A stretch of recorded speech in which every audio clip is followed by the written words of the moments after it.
I've asked the guys to do is to share their story, and then you can all ask questions. So I know that John has to head out by 9:30, but we've got 27 minutes. So, you might want to start. I wonder if I can maybe turn this off now. Is that okay? Share. Great. Yeah. All right. So thank you, everybody, and thank you, Ruth, for inviting us here. So as you heard us introduce ourselves earlier, we are from the Power of People Leadership Institute, and that is one of the organizations that goes into the prisons and works with the men in there, and I think they used to work with the women in there too, to develop their personal leadership and help them find their voice, and then also help them work on themselves, because that has proven to be very successful at building leaders and then helping them become successful when they come out. And I am one of those guys. So I spent about 8 years in prison, and I took a lot of those classes. I took the computer, Microsoft Office, so I can do PowerPoints. I took the graphic design. I did the A+ computer repair. I did the mechanical drafting. And that was all great. It provided me with a lot of skills that I use to this very day. But when I got out in 2012, employers did not see any of that. They only saw my record. Because I can present myself and create a fantastic resume and do phenomenal at an interview. But once I was being honest and living a life with integrity and sharing with them about my past, the whole interview went down south. And that was very disheartening, because at that time, I came out with $500, and that, is a struggle in itself. But thankfully I had family to help support me, but I had no job. I couldn't contribute to my family, I couldn't contribute to the community. And an employer, I just needed somebody to give me the chance to show what I could do. And that did not happen. So I did not have a job for quite a while. I did some part-time jobs and volunteered. And from there, I built up my resume and volunteered at actually a nonprofit helping people build their resumes. And from there, I became a job coach.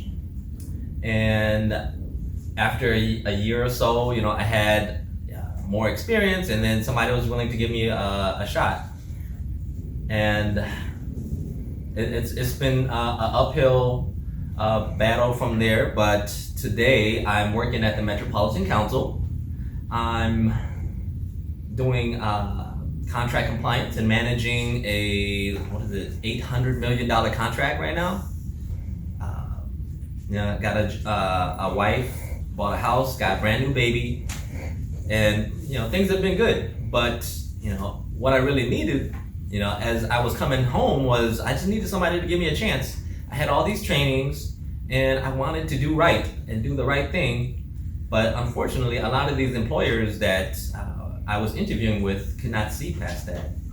So that was my challenge, and I even thought that if I could just get a college degree, that they would look at me differently. So I went and got that too. I got my 2-year degree, and still same results.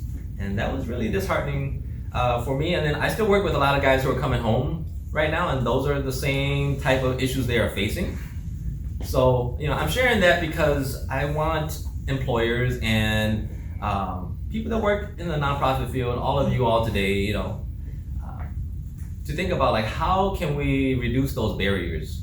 How can we change our policies, to give somebody the chance? Because a lot of times what it is all right, the background check, or oh, this is just the policy. We've been doing this for so many years, and they didn't meet all the check marks, and then that has cut out a lot of good people from the jobs that they can do. And they can become supervisors and leaders on the job. Right now I'm supervising 2 interns, and I'm helping them build their careers. They're college students. One of them's going to Loyola in Chicago. So it's there's a lot of untapped potential, as Ruth said. So with that, I'm gonna pass to Ananiah or Tier. I'm Ananiah Israel. I've been involved with the Power of People for, since 2008, so it's been 10 years? 11 years. Wow, okay. It's been a long time. And what the Power of People Leadership Institute has done for me is it helped me to understand my own personal power. So when figuring out your own personal power, now I'm able to kind of look back at my past and understand the ways that I use my power. And the ways that I use my power for negative or for good, they create situations and circumstances in my life. I was using my power for negative things and it created a circumstance in my life which put me in a geographical location for approximately 24 years. I got released on February 22nd of 2018. While I was inside, I acquired many skills. I went to all of the classes they had, whether it be parenting classes, thinking for changing classes, all those classes. I did small business management there, stayed on to become a tutor to teach others that came in to the small business course. While doing that, I was allowed by Miss Ruth Stadheim, she was the education director of Fairfield at the time, to take the A+ computer course. So I took the A+ computer course, and at the same time, I learned how to do CNC. Today, I work at a metal manufacturing company, Nyman Metal, and I program CNC machines. I program machines to produce metal products. After I worked there for about 6 months, they approached me with the idea that, hey, we want to send you to school so that you can learn how to operate all the machinery here, and we're going to pay for it. Absolutely, yeah. So I attended the school. I graduated on the 15th of last month. Congratulations. Yeah. And now I am performing all of the duties that is required of me down at the job. I enjoy it. I've always enjoyed kind of using my hands. I'm also skilled in building homes and carpentry. Only thing that I do not have under my belt is electrical and plumbing. And if I can find the time to do those things, I just may do those things. The hurdles that I ran into, were housing, really, for me. The job situation, it kind of, I went to Aerotech, and I let them know, hey, I'm a felon, I'm out, just get out. You know, if you can find me a place that does not mind hiring felons, I'll go for it. I'm not really concerned about the pay right now. I need to get work that could help me to launch me to the next level. I got the Diamond Metal. I like it. It's small. It's clean. They do good business there, and they were very friendly. They welcomed me. They understand my situation. They had no problems with me. Like I said, my only problem is really housing, but it goes hand in hand with that, with finding jobs. You know, you look at the background of an individual, and you just automatically assume that is who they are. When the truth of the matter is that that's what I've done. It's not who I am. I think that we have all done some things, rather intentionally or unintentionally, that could have landed us in a lot of hot water. Unfortunately, a lot of us get caught, a lot of us don't. I would just want to kind of express to you how helpful it would be for individuals who are trying to make their way out of prison and back into society. If you could have a little bit of empathy, kind of look at yourself and say, hey, this could be me. This could have been me.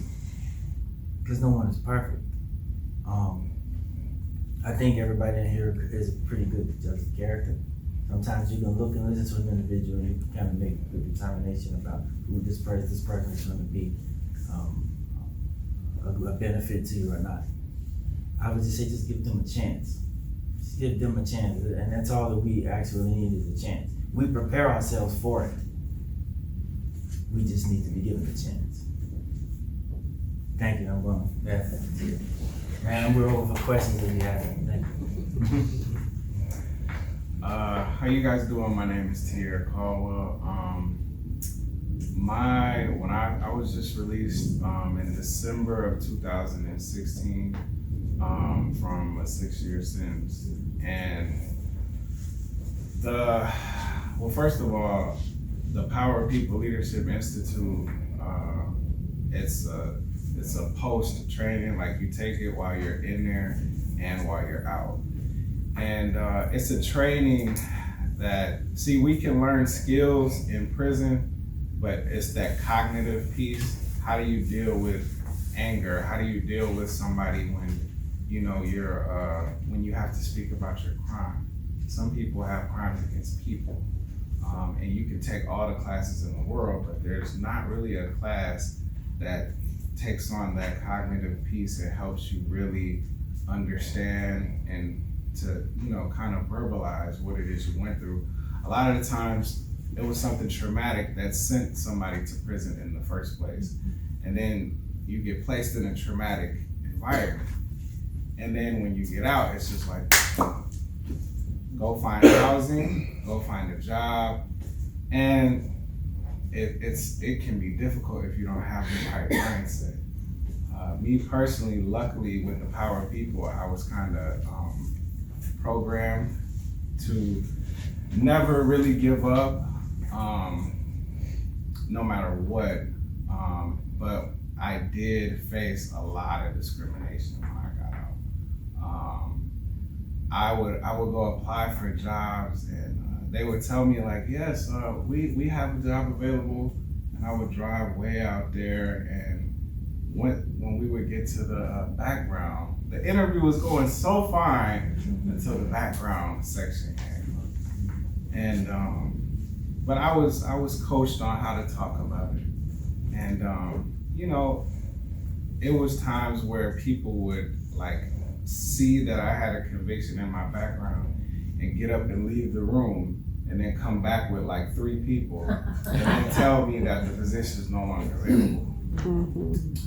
And like you said, like that can sometimes be disheartening,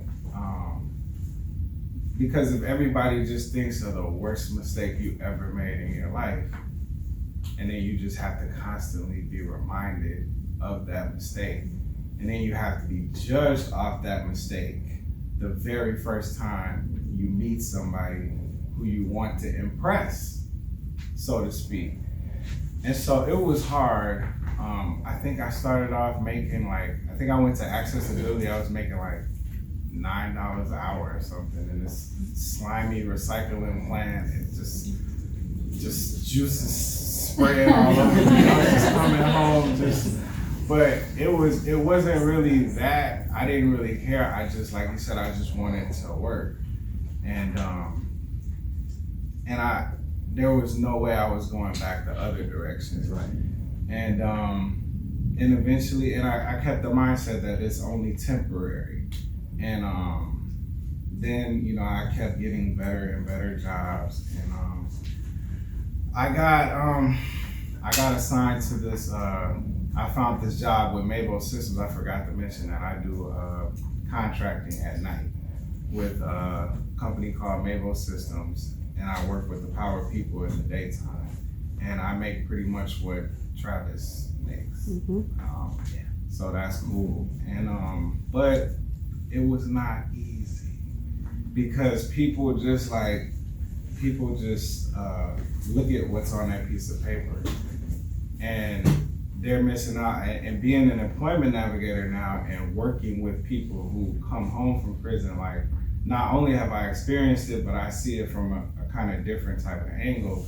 Now that I help these people get these jobs, like, it's so many, like, I've had guys, you know, say that I've had these employers tell the guys they had the job and got them already and everything was all happy, and then they were like, oh, sorry, they didn't get it.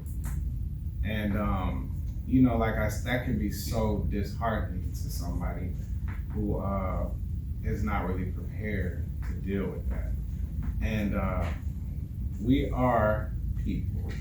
We are humans. We're not monsters.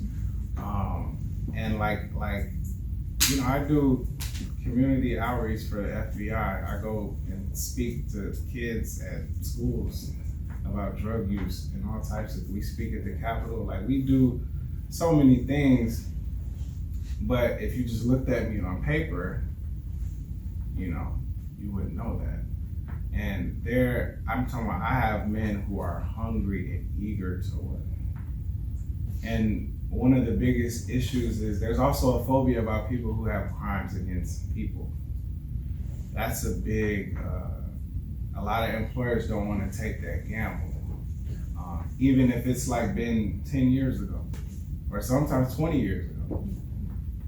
And those are the people who will work the hardest for you. And I'm just telling you that now. You guys are missing out on a very, very untapped labor market because there's nobody more motivated. And these people want to change, and specifically with the people with the power of people, our guys we're a different caliber of nice. And I owe it all to Shane Price and my group and Ruth. Thank you so much for helping with our transition. And being an employment navigator, I would be interested in getting all of you guys' information, contact information to help bridge some of these gaps with our guys, because our guys are people and they're not monsters, and they want to just do good and they want to work.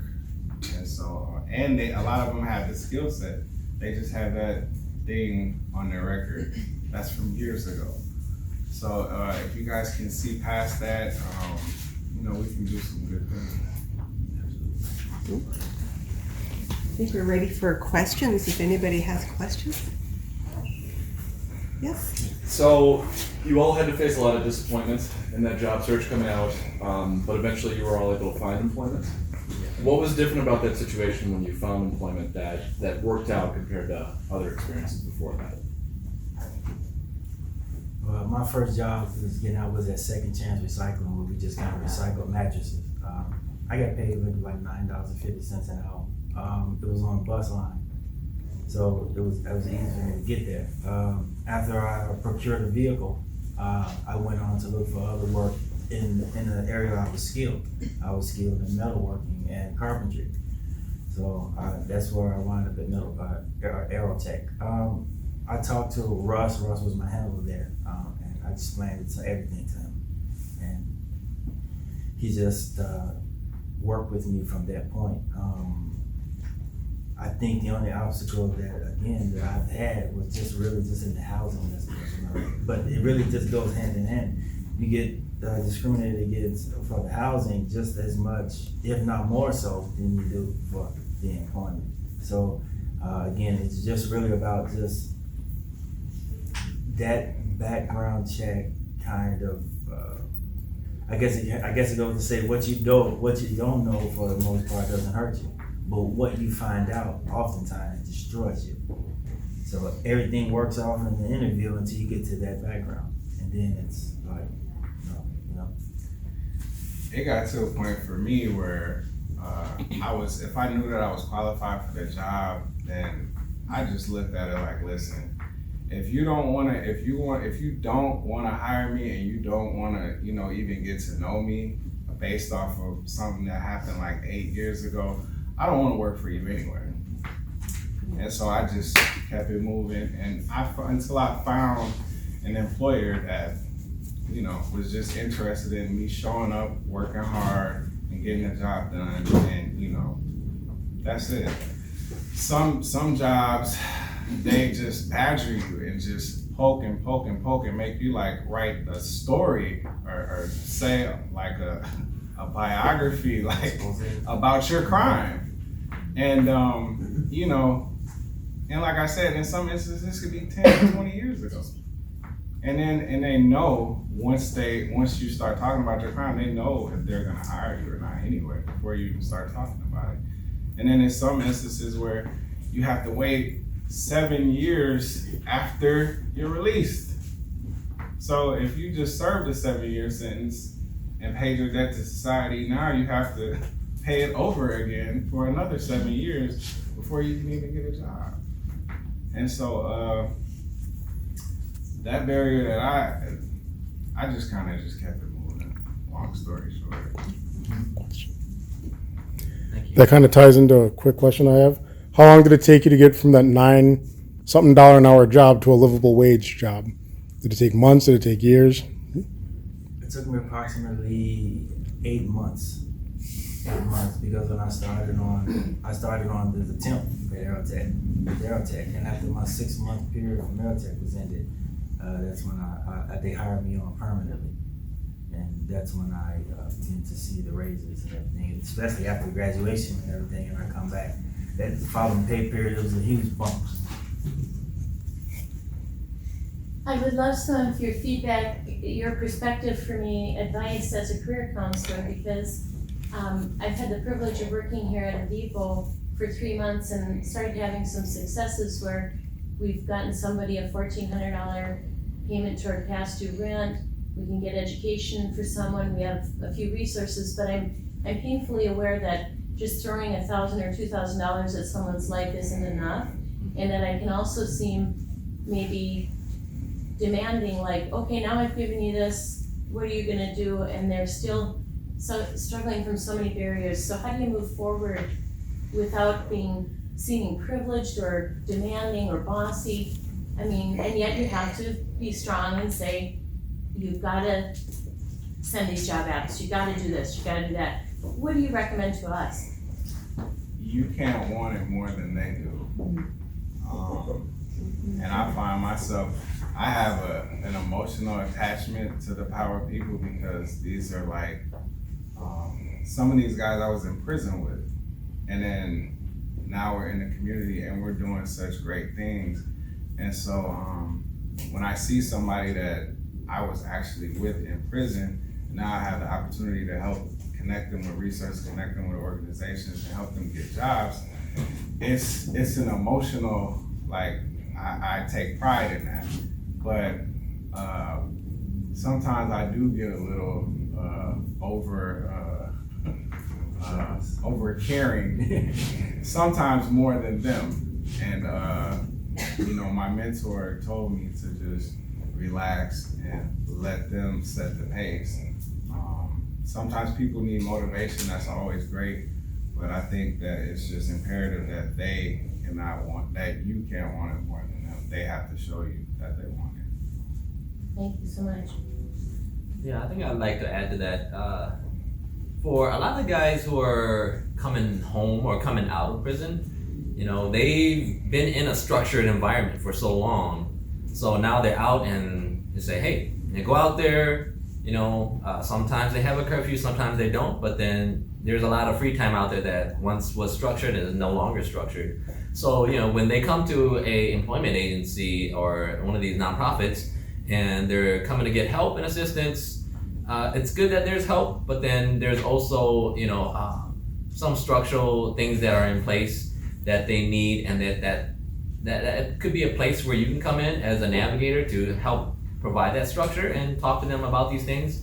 And then the accountability, being honest and upfront with them and understanding their situation, because a lot of times they come there, they know that you're the resource, but then in order for you to be able to have leverage or to be able to have your things that you're saying impact them, there's got to be some emotional investment and some investment from them to see all right, this person really does care about me. I got to have a real connection with you to be able to take your advice or take, the things you're saying to heart.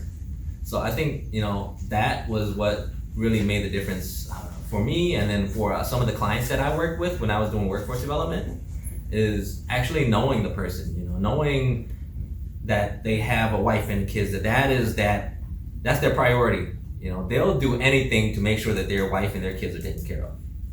And, just understanding that about them and, looking at it from that perspective, that helps them know that you actually do care. So. Thank you. Any other questions? First up, I would like to thank each of you for sharing your stories. Thank you. And my question is, as an employer, it's helpful to know after you're released and we're fortunate enough to land that first job, what was one of the biggest challenges you faced with getting up and going to work every day? And so that's just helpful for us as employers to know, so we can help new hires work through those issues. Prison itself, you have to work, or what we call it no work, no play. So it's like if you're assigned to a job detail inside the prison, then you have to report to that job detail at that time, when it begins and until it ends. So that in itself kind of gives you structure there. So I kind of enjoyed getting up in the morning and doing the things because it kind of helped the time go by. So it just kind of gave me a structure, and I wasn't conscious that is what it was doing, but it gave me that structure there. I later became conscious of and saying, oh, okay, I can do this on my own. So after seeing what structure looks like and felt like, I was able to create that on my own. So oftentimes when we're coming out of these facilities, we already have that structure intact. We just have to take it upon ourselves to create our own once we're released. Did I answer that question?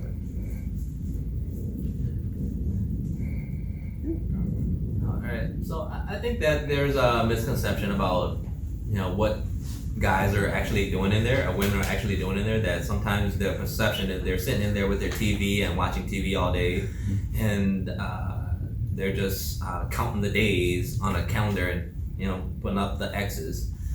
But actually a lot of the time, people are sitting in there, they want their day to progress faster. So that means going to school, that means going out to the gym to work out, and just getting out, walking in the yard, socializing, those type of things. Those are the things that helps a day pass by.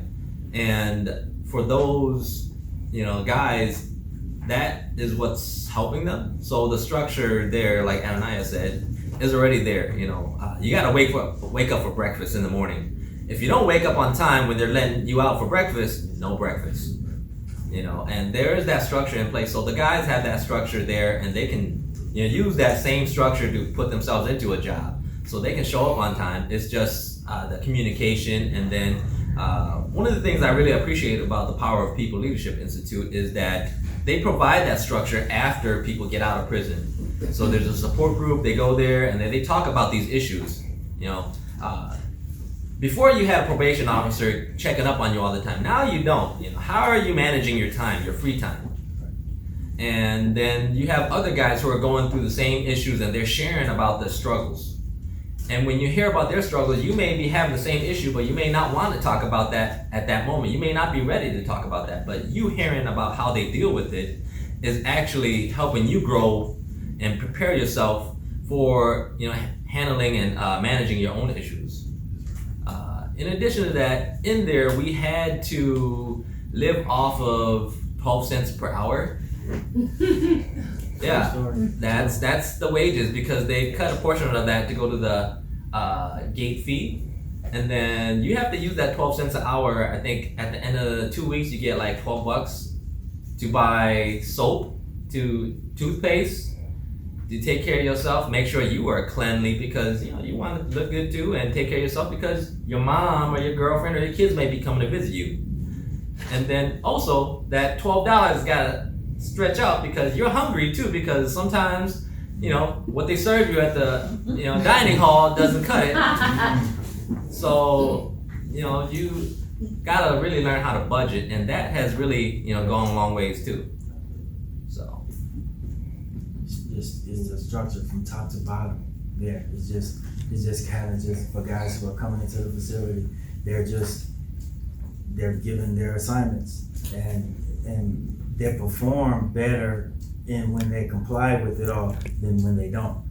And this is the result of when you comply with it all. You kind of can use that structure as an example to create your own once you're out, in terms of how you use your time, how you balance your money, how you socialize and network with individuals. Yeah. So I wanna, we're probably close to being done with this because we gotta watch our time, but, couple things. These gentlemen are participating in this Power People group. It's a support group on the outside, a mentoring, and I feel that if we had a lot more support groups and mentoring programs out there, because like I said, one entity can't do it all. They need that help. The little bit that we're going to be able to do with our career navigators are going to not only help secure employment, hopefully, they're going to be checking in with the employers weekly. They're going to be checking in with their participants weekly. They're going to be following them for 3 years. It's for as much as they need to continue. We've had employers out there who have hired people. Here's one example. A guy was hired and started out great. Started talking about his prison life, sharing, because the employer had not done that with people on the line, made the people on the line a little uncomfortable. Eventually thought he was privileged, and so started taking a little longer breaks. He'd take his 15-minute break and then he'd go have a cigarette, that type of thing. So he clearly needed a mentor. He clearly needed someone who could call him out. His employer attempted to do that. Heart of Gold was an HR director at the company he was working at, but eventually with 40 other employees couldn't continue that on his own. So then the kid lost his job. So just the concept of having a mentor or someone checking on you or someone helping you answer those questions that are life skills types of questions is very important. So there's more to getting out than getting out, finding a house or someplace to live, finding transportation, finding a mentor, a support group, whatever it might be. We're trying to do a lot of things. Very, very briefly, kind of jump into something else. In your packet, I gave you a form. It's an 8850 federal form, and that's the work opportunity tax credit. It's a federal tax credit that employers can get for hiring someone who meets certain criteria. One of the criteria is being an ex-offender coming out, that if they work a certain number of hours and have earned a certain amount of pay, so don't think $2 an hour for 40 hours is going to cut it, because it won't. But then the employer can apply for this tax credit. There is a representative in every state that handles that tax credit. So here at our deed department is a woman named Karen Marbury. She would be the person that you would call. You can look this up online. In Minnesota's deed website, you can find it. But when people come out, we actually work with them on taking this with when they go to an interview. We don't want the interview to revolve around anything to do with their crime. We want it to revolve around their skills and how they've prepared themselves for work. But sometimes this helps someone with a felony phobia. The employer, they can get $2,400 off their bottom line of their federal taxes per person they hire. So if you have a $9,600 federal liability after you've done all your taxes on your bottom line and you've hired 4 guys and they've met the amount of time and pay criteria, it could wipe out your debt as far as your liability. You can also carry forward. So it's a very good thing. And there's also a federal bonding program that's also going to be on that deed site that Karen Marbury runs. So if you're concerned about hiring somebody, worried they're going to rip you off, there is a free federal bonding that you also qualify for. So had to just put those plugs in there. Like I said, if you have any connections you want to make, you have my card, please email me. I will include my team and our partners to help out with finding jobs for people. Just making those returning community members successful without all the other hurdles that they're going to have to face when they get out. I have one quick question, and I know you have to leave, but constructive criticism. okay? Everybody takes that as a wrong way of doing it or whatever, but I'm in manufacturing, I'm retired military, so my constructive criticism is pretty straightforward. Is it you know, everybody says, and we hire felons, and said, are you sure you wanna go down that path of constructive criticism? And I said, yes. I don't think they're any different than anybody else. I says, they wanna know what's going on, treat them the same, whatever. Just, how do you take that as a direct person coming to you and saying, hey, you know, if we do it to everyone, is there anything different that you feel in the background that says, hey? To me, I think that's a question about equity, right? It's not about treating everybody equally. You know, it's treating people like they want to be treated. You know, they do have that, and the feedback is important because that helps them grow too. Because I welcome it. You know, when I do things wrong or I don't know how to do it, let me know how I can do it right or do it better. You know, that's welcome.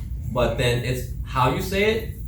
You know, and then you know, making it clear what your intentions are too, and if they are offended, then actually talk about that. You know, but I feel like sometimes people talk about like treating everybody equally, and I don't think that really is like something that just blankets across the board. You know, so. Also, you have certain situations where if employers know that you have a background, they will talk at you instead of talking to you. And that's kind of, when you come from an environment in prison, it's kind of respect, please, thank you. And you know, that goes a long way instead of, you know, and so, luckily, like I said, like with the power people, we're kind of groomed to know how to deal with that stuff, but everybody does not have that cognitive piece. So, yeah, just humanize these people. When you talk to them as if they're a human being. That's all. So we need to wrap up. I just want to say two quick things, and then we're just going to have a couple of Avivo specific updates. First of all, thank you to our panel, especially